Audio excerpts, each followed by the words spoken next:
कभी कभी ज़िंदगी की भाग दौड़ में हम कुछ चालाक और मक्कार लोगों से टकरा जाते हैं जिनसे निपटना बहुत मुश्किल होता है। ये चित भी अपने फ़ायदे में रखते हैं और पट भी। ऐसी ही एक रोचक घटना मैं आपको यहाँ बताऊंगी।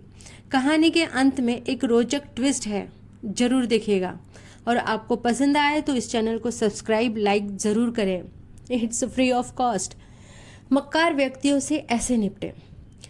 एक बार कानपुर शहर में एक बिजनेसमैन ने साहूकार से बड़ी रकम उधार ली जिसे वह समय से चुका न पाया, और बिजनेस में नुकसान होने के कारण वह इस हालात में भी नहीं था कि जल्दी ही उधार चुका पाए।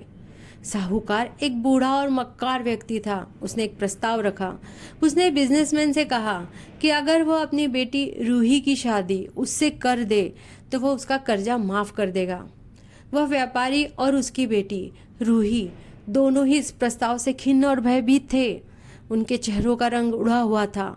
यह देखकर साहूकार ने उनके सामने एक प्रस्ताव रखा कि वह इसे किस्मत पर छोड़ देते हैं और इसे एक गेम की तरह से करते हैं। इस गेम में वह खाली बैग में एक काला छोटा पत्थर और एक सफ़ेद छोटा सा पत्थर डाल देगा। रूही को बैग में से केवल एक पत्थर उठाना होगा। अगर वह काला उठा लेती है तो वह साहूकार की पत्नी बन जाएगी और उसके पिता का कर्ज माफ हो जाएगा।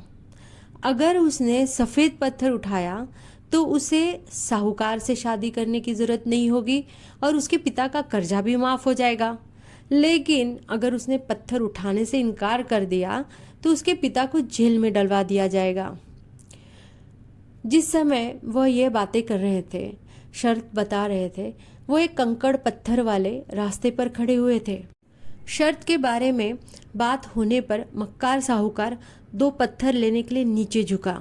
जैसे उसने छोटा पत्थर उठाया, रूही ने अपनी आंखों से देखा, तेज आंखों से देखा कि उसने दोनों ही काले छोटे पत्थर उठाए हैं और उन्हें बैग में उसने बड़े चालाकी से डाल दिया है। फिर उसने रूही को बैग से अपना पत्थर चुनने को कहा।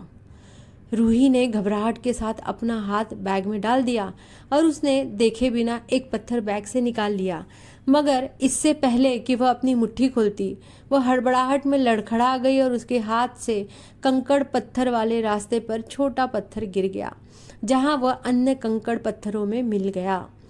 रूही ने संभलते हुए कहा, ओह सॉरी, मैं भी कितनी लापरवाह हूँ, लेकिन कोई बात नहीं, चलो हम बैग में बचे हुए पत्थर को देखते हैं, तब हम समझ जाएंगे कि मैंने कौन से रंग का पत्थर उठाया था।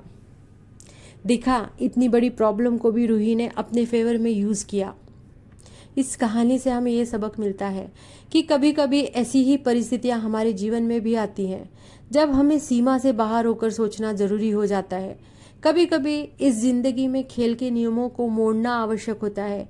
खास तौर पर यदि कोई आपको धोखा देने की कोशिश करे, आपके साथ मक्कारी करे, तो हमें दायरे से बाहर होकर कदम उठाने ही पड़ते हैं।